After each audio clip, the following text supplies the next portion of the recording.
al punto que lo que ya tenemos en el 2024 viene a ser más o menos de la mitad de la tasa de homicidios del año 92-93. Y esto es lo que yo llamo un éxito relativo. Y la falsedad de hablar de un caos de violencia, cuando lo que estamos teniendo es permanentemente una caída de la tasa de homicidios, con algunas excepciones. Aquí debo, a pesar de que están en mi oposición, resaltar para el año 2003 hacia el año 2006-2007, que se colocan los términos más bajos, pues la política de Álvaro Uribe Vélez, con sus más y con sus menos. Yo he criticado mucha de esa política violatoria de derechos humanos, pero en términos de reducción de la tasa de homicidios y de acorralamiento, ¿cómo es? Acorralar organizaciones que tenían capacidades de matar, pues terminó con esta baja de la tasa de homicidios. Es un momento en que el Estado no dialoga, sino ataca. Prácticamente no hay diálogo en esos gobiernos. Eso llega con relativo éxito hasta el año 2010. Hay un leve pico de crecimiento, por favor el cuadro, para que sigamos hablando, hasta el 2012. Y del 2012 vuelve a haber una caída pronunciada que puede llegar hasta el año 2018. Y quiero ver esa segunda fase, no puedo mostrarla aquí, entre el 2012 y el 2018, porque indudablemente esta nueva caída de la tasa de violencias, después del pico 2012, que es un pico muy inferior a las épocas de gran violencia en Colombia, tiene que ver con el proceso de paz de Santos y la FARC.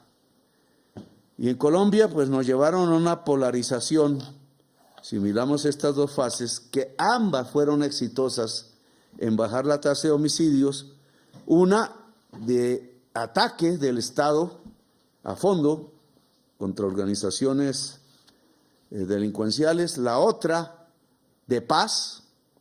Y entonces aquí yo hago una conclusión de acuerdo a los datos. No se deben contraponer. Ha sido falsa y una equivocación en Colombia decir o paz o guerra. Para acabar la guerra hay que hacer la guerra, pero también ofrecer la paz.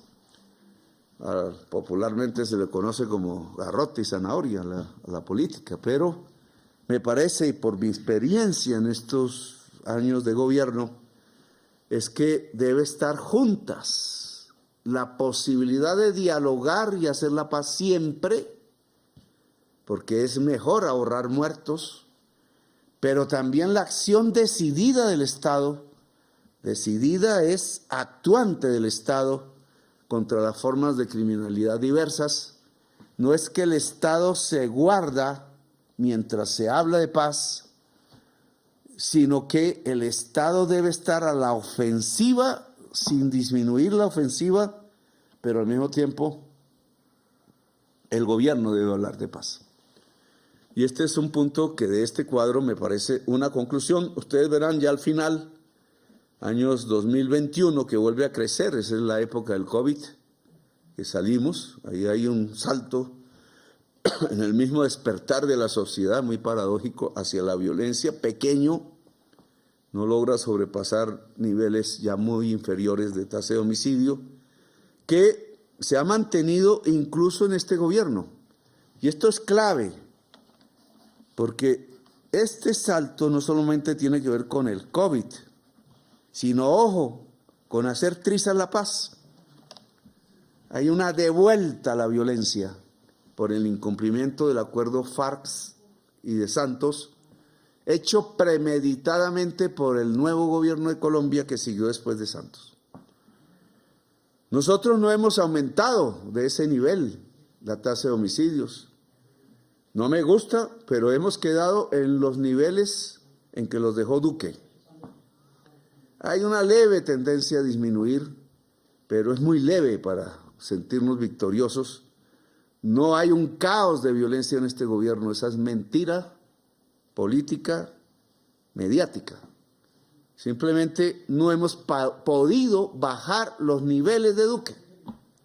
Duque los llevó un poco más altos, de lo que era el promedio hasta el 2020, y nosotros hemos tratado de tirar hacia abajo, y más o menos, pero muy marginalmente lo hemos logrado.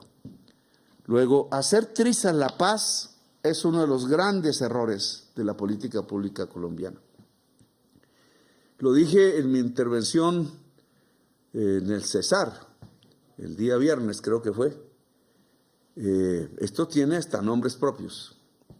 Hacer trizas la paz no comenzó en el gobierno de Duque, comenzó en el gobierno de Santos.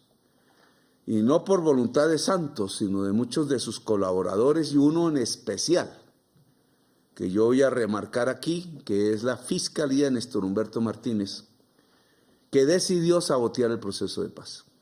Y a través de un método muy a la colombiana, jurídico, tratando de construir normas o de usarlas para producir el mismo efecto. Entrampar la paz, lo denominé en mi último debate en el Senado de la República, que consistió en poner una trampa para hacer que firmantes de paz que ya estaban desarmados y en el proceso ya de desmovilización con Santos, pues los hicieron volver a la guerra a través de mostrar un infundio de exportación de cocaína después de la firma de los acuerdos, no hablo de antes, que fue falso, y yo lo demostré con las grabaciones que pude mostrar en ese debate. Lo entramparon. Y debilidad y culpa del señor Márquez y Santrich y sus amigos, no tuvieron la certeza personal, el talante personal de perseverar en la paz, y cayeron redondos en la trampa y se devolvieron las armas, y aquí comenzó un hecho que hasta ahora sigue siendo, que es que las zonas que fueron de la FARC no entraron a un poder ciudadano constitucional, sino que entraron fue a cambiar de dueño de la violencia, por varios de estos que regresaron a las armas y por una nueva realidad que ahora explicaré más al fondo. Conclusión de este cuadro en general: Colombia es exitosa en salir de la violencia, sigue siéndolo. Los niveles